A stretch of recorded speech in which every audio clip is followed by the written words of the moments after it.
Conheça agora a linda história de vida da Aida Priscila. Hoje nós vamos conhecer uma jovem muito talentosa. Ela toca violão, ela é muito bem sucedida também, ela é responsável pela área comercial de uma grande instituição financeira. Ela é blogueira também, ela tem um blog através do qual ela ajuda muitas pessoas no Brasil, na cidade dela e até em outros países. E tá aqui ela agora, é a Aida. Aida, é muito prazer conversar com você. A gente quer te conhecer um pouquinho melhor, sua infância, como é que foi, sua família, sua vida, de onde que você veio. Então, Ruth, como você falou, eu me chamo Aida Priscila, o pessoal me conhece mais como Aida Priscila. E eu venho de uma família bem carente financeiramente. Eu tenho 30 anos, eu nasci em Florianópolis, passei parte da minha infância em Lages e parte em Joinville. Eu venho de uma família cristã.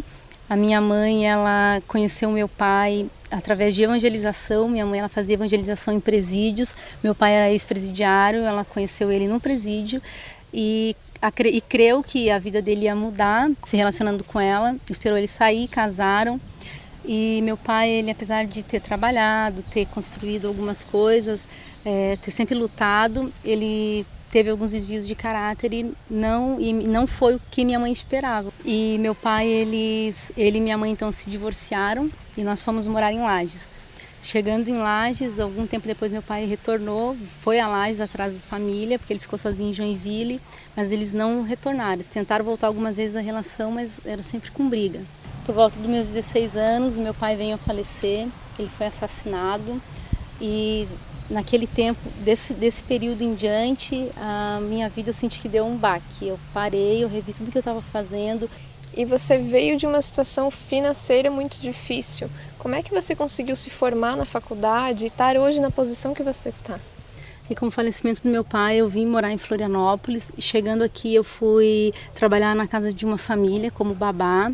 Trabalhei por um ano, onde eu me formei no terceirão. E sempre tive um sonho de trazer minha família para cá, minha mãe, meus irmãos, e dar uma condição de vida melhor.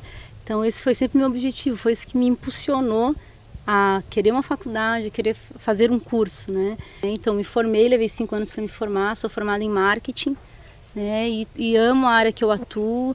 E eu comecei como estagiária, em menos de um ano eu já era supervisora. E eu fui crescendo dentro da empresa e me tornei coordenadora administrativa de um banco bem conhecido na região. Isso. E agora recente, você me disse que só fazem 3 anos que você começou a ter intimidade com Jesus, a realmente ser amiga dele. E antes, como é que era a sua vida espiritual? E o Deus que eu conheci na minha infância e durante até os meus 27 anos era um Deus que ele castigava, era um Deus ruim. Eu tinha aversão a pessoas cristãs. A minha casa, na minha infância, ela sempre foi cheia de pessoas cristãs. Minha mãe hospedava cantores, pregadores da palavra. E eu sempre tive aversão. E durante esse período em que eu ia para a igreja, eu ia praticamente obrigada, forçada pela minha mãe. Eu lembro de vezes que eu ia para a igreja chorando. E você me disse que quando a sua mãe estava grávida de você, ela e o seu pai queriam muito que fosse um menino. E eles acabaram declarando isso muito, falando isso muito. Isso influenciou de alguma forma a tua vida? Então, minha mãe logo que descobriu que estava grávida de mim, ela tentou o aborto, né? Depois de alguns anos ela me contou, já pediu perdão, já liberei perdão quanto a isso. E um dos desejos que ela tinha era ser um menino. E aí veio uma menina. Então, antes mesmo de eles saberem que era uma menina, meu pai, minha mãe, sempre conversando como se fosse um menino, passando a mão na barriga, falando sobre isso. Então, a gestação dela toda, ela esperava que viesse um menino. Né? Hoje eu entendo que essas palavras liberadas, elas tiveram legalidade no mundo espiritual sobre a minha vida. Aos meus 15 anos eu tive meu primeiro envolvimento homossexual. Desde então eu ficava tanto com meninos quanto com meninas. Né? As pessoas que eu conheci, que eu me relacionei, né, foram de ambos os sexos. Em 2004 eu conheci uma pessoa, né, onde eu me apaixonei, ela se apaixonou por mim, era uma mulher. Nós passamos a viver junto, morar junto, né? A gente usa um termo no mundo gay que é o casar, né? Nós casamos realmente, não tivemos uma união estável no papel, mas tínhamos todas as características de um casal. Investimos em um imóvel e moramos por volta de uns 4 anos juntas. E você toca violão, eu quero te ouvir. Vamos lá? Vamos.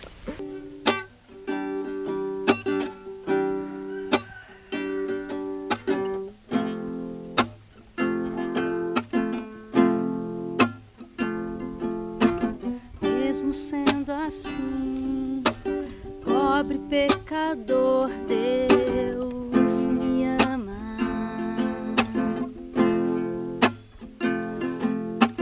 Mesmo sendo falho, mesmo sem merecer, Deus me ama.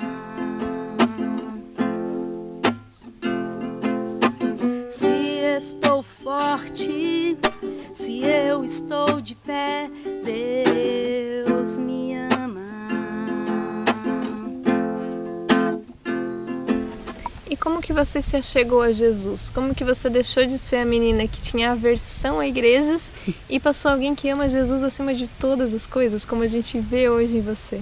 Então, um dia eu estava encerrando meu expediente em Florianópolis e eu estava no trânsito e eu parei num semáforo e enquanto eu parei no semáforo eu comecei a mexer na rádio para procurar algum som para eu ouvir. Enquanto isso, o semáforo abriu e eu não percebi, e um veículo atrás de mim, o cara começou a buzinar, eu olhei para o retrovisor e esqueci a rádio e continuei andando. E no decorrer do meu trajeto, eu comecei a ouvir umas baterias, guitarra tocando, e como eu gosto muito de rock, eu parei para aumentar, aumentei o volume, aliás, e comecei a prestar atenção na letra, e a letra ela falava de Jesus. E desde aquele dia eu passei vários dias ouvindo a rádio. Só não contava para ninguém, porque eu tinha vergonha disso, né? Eu fiquei nesse processo de ouvir essa rádio por um bom tempo, até que um dia eles passaram o telefone da igreja e eu resolvi ligar. Aí eu liguei, uma pessoa me atendeu e me disse, olha, a igreja fica no tal local, se você quiser vir aqui, você vem e me procura. A pessoa foi muito amigável, eu estranhei, tipo, como assim aqui me procura? Eu estranhei pela forma com que ele me tratou.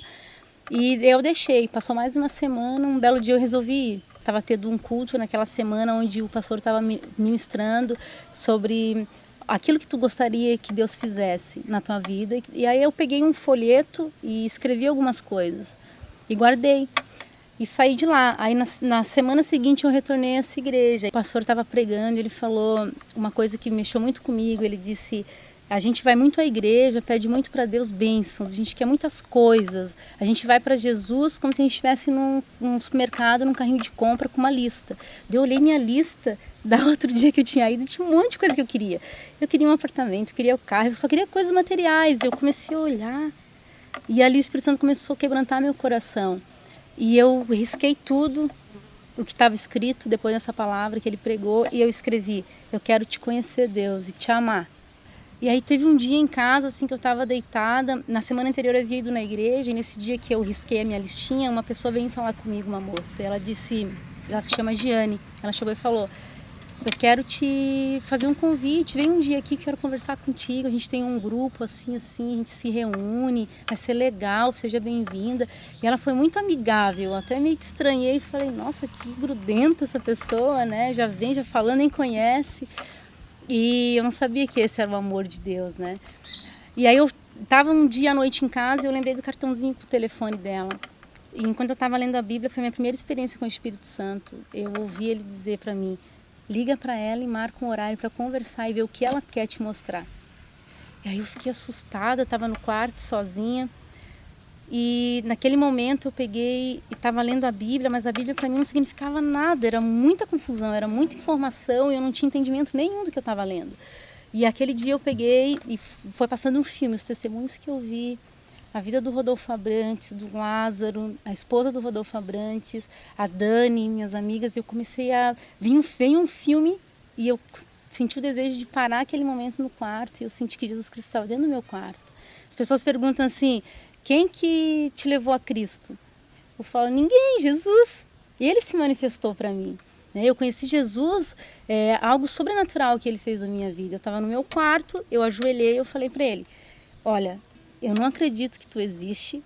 Se tu realmente existe, eu quero te pedir uma coisa. Eu quero te amar acima de todas as coisas. E eu quero te amar acima do meu amor próprio. Porque a pessoa mais importante do mundo para mim sou eu. E eu orei, deu e terminou. E no dia seguinte a minha vida continuou e as coisas foram continuando. Depois de um período, é engraçado que nem lembro como foi, mas a gente começou a ir na igreja junto. E ela também foi. Passaram-se algumas semanas e o Espírito Santo começou a trabalhar no meu coração e eu comecei a olhar para ela e já não ver aquilo que eu via antes, né? De já não ter mais aquela atração que eu tinha antes. E quando você começou a frequentar a igreja, você contou para as pessoas que tinham um relacionamento homossexual? Elas não te julgaram, não te criticaram?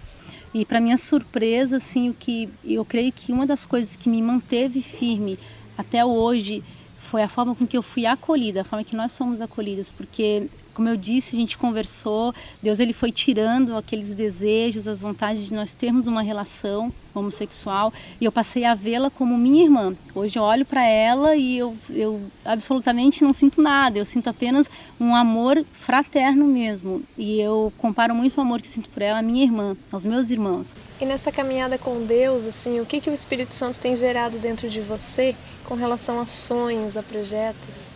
E eu até estava comentando contigo hoje que eu paro e faço muitas vezes um balanço do que era a minha vida antes, e eu vejo que muitas pessoas passaram pela minha vida. E esse fim de ano eu estava orando, eu estava falando com o Senhor e dizendo: Deus, eu quero me aliançar. Deus tem ministrado muito isso no meu coração, fazer alianças. Eu quero me aliançar com pessoas, eu quero conhecer pessoas e quero que elas fiquem na minha vida. Quero que elas permaneçam, eu quero que exista algo que nos ligue, que seja o teu amor. Eu quero deixar algo para as pessoas, né? Então, assim, disso vem o meu trabalho na Donep. Hoje eu tenho um blog onde eu ministro a palavra. Pois é, o blog. Como é que surgiu a ideia do blog? Até vamos dar uma olhadinha como é que é o blog agora. Então, o Espírito Santo começou a ministrar no meu coração que eu deveria fazer um blog. E começou a falar comigo, sozinha, audivelmente, pelo meu coração, e dizia: Você já era especialista em blog? Já sabia mexer com blog? Não, eu não fazia nem ideia de que era um blog, né? Um dia eu estava orando de manhã e eu ouvi o Espírito Santo falando de novo: você vai fazer o blog? Aí eu falei: Senhor, não sei o que é um blog, não faço nem ideia. Se tu queres que eu faça esse blog, me mostra como fazer. E levantei e em seguida eu fui tomar meu café da manhã antes de trabalhar. Assim que eu liguei a televisão, da mesa da cozinha, assim, eu liguei, a Ana Maria Braga falou: e para você que quer saber como criar um blog, espere que no próximo bloco está um especialista aqui para fazer uma assessoria para blogs. Aí eu comecei a falar: Senhor, eu tinha orado, fazer 5 minutos sobre isso. E Deus ele usou esse programa para falar: não, é para você fazer, né? Então foi uma confirmação do Senhor. Aí criei o layout, fui mexendo, eu sou muito curiosa e eu amo tecnologia, né? Então eu fui fuçando, fui lendo, ouvindo pessoas como fazia, e baseado nisso eu resolvi criar um blog. Então o blog ele tem mais de 1 ano e eu sou muito grata a Deus, porque todas as vezes que Deus me dá uma palavra para estar edificando a vida de alguém, eu sei que Ele está por trás, porque eu não escrevo qualquer coisa, eu oro, eu peço para que Deus dê um direcionamento. Eu sempre falo, no início eu fazia com muita frequência: Senhor, confirma as obras das minhas mãos. É coisa da minha cabeça essa palavra, eu quero que tu confirme. E pessoas de vários lugares do mundo vinham, deixavam depoimento, falavam algo, então aquilo começou a confirmar o propósito de Deus. História linda de vida essa da Aida, não é mesmo? Ela, na verdade, no início, na sua infância, ela teve experiências muito ruins com a igreja, com pessoas que falavam coisas que não eram verdadeiras de Deus. E ela ficou com uma imagem distorcida desse Deus maravilhoso, achando que Ele é um Deus mau, que não se importa com ela. Faça uma autoanálise e veja se você também não tem uma imagem distorcida de Deus, que às vezes te impede de se relacionar com Ele, te impede de conversar com Ele. Você pensa que Deus está muito longe, que Ele não se importa com você. E não é verdade. Ele é um Deus bom, Ele é um Deus amável, Ele é um Deus doce. E a gente sabe disso pelo que está escrito na palavra dEle, na Bíblia, e por todas as pessoas que a gente conhece, as pessoas que a gente entrevista aqui no programa, que exalam desse amor e que conhecem esse Deus de uma forma tão real, tão linda, tão verdadeira, que sabem que esse Deus é amor. Então experimente esse Deus também, deixe para trás, deixe de lado esses preconceitos, esses julgamentos que você tem de Deus, que não são reais, e busque conhecê-lo de verdade. Busque através de Jesus se achegar até Deus. Você vai ver que é incrível, que é demais, que Ele vai transformar a sua vida. Seja cheio do Espírito Santo. E que Deus te abençoe.